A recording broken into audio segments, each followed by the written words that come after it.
So question number 18 is the nurse is assessing a patient's knowledge. Patient की knowledge assess कर रही है regarding drug therapy prescribed for the treatment of hypertension. एक hypertension का patient है और nurse चाह रही है कि उसकी नॉलेज चेक की जाए क्योंकि वो ड्रग ले रहा है। Which statement by the patient indicate need for further teaching by the nurse. इनमें से कौन सा स्टेटमेंट पेशेंट ने बोला तो उससे ये लगा कि पेशेंट को अभी अधूरी नॉलेज है, पूरी नहीं है, उसे और ज्यादा नॉलेज देने की जरूरत है। यानी इनमें से कौन से स्टेटमेंट को देख करके आपको पहचानना चाहिए कि पेशेंट को जो नॉलेज है एंटी हाइपरटेंसिव की वो इनएडिक्वेट है। तो statement first, I will wear a medical bracelet, medical alert bracelet. Patient ने बोला कि मैं मेडिकल अलर्ट ब्रेसलेट पहनूंगा, ठीक है डियर। दूसरा, I will move slowly from sitting to standing position, मैं जब बैठा हूं तो खड़ा हूंगा तो थोड़ा धीरे हूंगा, स्लोली। अगला, blood pressure drug can cause dry cough to me, blood pressure drug जो है ड्राई कफ कर सकती है। और अगला, when my blood pressure is over 140/90 I will take my medicine, जब मेरा बीपी 140/90 से ऊपर होगा तब मैं दवाई खा लूंगा।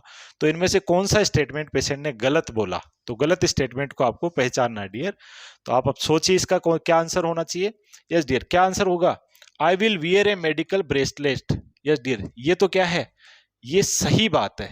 यस और नो, तो इसमें इसको ज्यादा नीड नहीं है क्योंकि मेडिकल अलर्ट ब्रेसलेट पहनेगा तो वो बीपी को सेंस करता है, जैसे बीपी ज्यादा होगा उसमें अलर्ट वहां पे आ जाएगी, तो इसमें कोई एजुकेशन की जरूरत नहीं है। अगला, I will move slowly from sitting to standing position, ये भी बात सही है क्योंकि जो एंटी हाइपरटेंसिव ड्रग है स्पेशली एसी इनहिबिटर है, वो क्या कोज करती है डियर? ऑर्थोस्टेटिक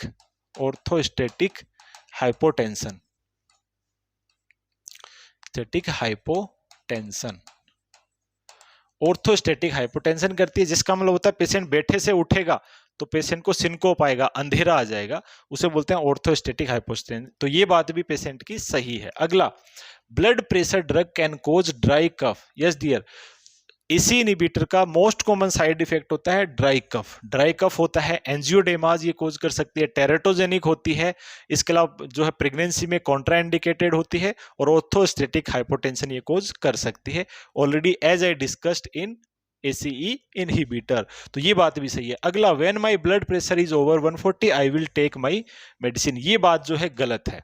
क्यों?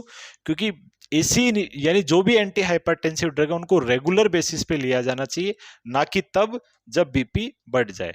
बीपी जब बढ़ जाता है उस टाइम पे नहीं लेकर के उनको रेगुलर डेली बेसिस पे अगर लिया जाए तो ये बढ़ने की नौबत ही वहां पे नहीं आएगी, बीपी जो है मेंटेन चलेगा। तो ये स्टेटमेंट जो है पेशेंट द्वारा गलत बोला गया, जिसके ऊपर नर्स को और ज्यादा टीचिंग देने की जरूरत है। नर्स यहाँ पे क्या टीचिंग देगी? नो, यू आर रॉन्ग, आपको ये मेडिसिन डेली लेना है, क्योंकि जब 140/90 होगा उसका वेट ही क्यों करते हो, पहले ही लेकर के रखो ताकि आपको हाइपरटेंशन हो ही ना।